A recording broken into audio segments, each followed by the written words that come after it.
عوام کے نظر و فکر کا احترام کرے، قوموں پر جبرن اپنے پیٹ سے مسلط مت کرے۔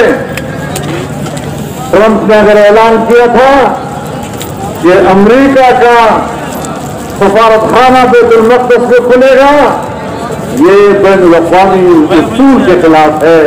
اقوام متحدہ کی قراردادوں کے مطابق یہ متنازع علاقہ ہے اور کسی متنازع علاقے میں کوئی سفارتخانہ نہیں کھولا جا سکتا۔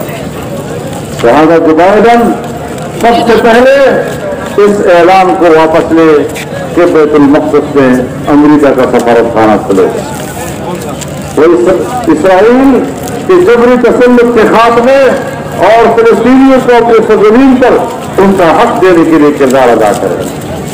اگر وہ واقعی جمہوریت پسند ہے تو پھر کشمیریوں کے استفادہ حق تسلیم کرے، کشمیریوں کے حق خود ارادیت ان کے دلانے کے لیے کردار ادا کرے۔ ہمیشہ ڈکٹیٹر خطے پہ نظر رکھتا ہے، زمین پہ نظر رکھتا ہے، لیکن جمہوریت پسند وہ عوام کی رائے اور اس کے نظریے پہ نظر رکھتا ہے، اس کے فکر پہ نظر رکھتا ہے۔ اگر امریکہ میں واقعی آج جمہوریت پسندوں کی حکومت ہے تو پھر فلسطین اور کشمیر کے عوام کی رائے کا احترام کرنے کے لیے اپنا کردار ادا کرے۔ آپ کی تائید حاصل ہے۔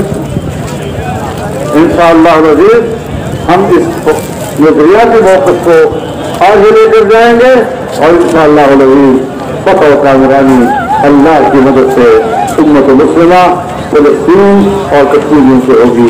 وآخر دعوانا ان الحمد للہ رب العالمین۔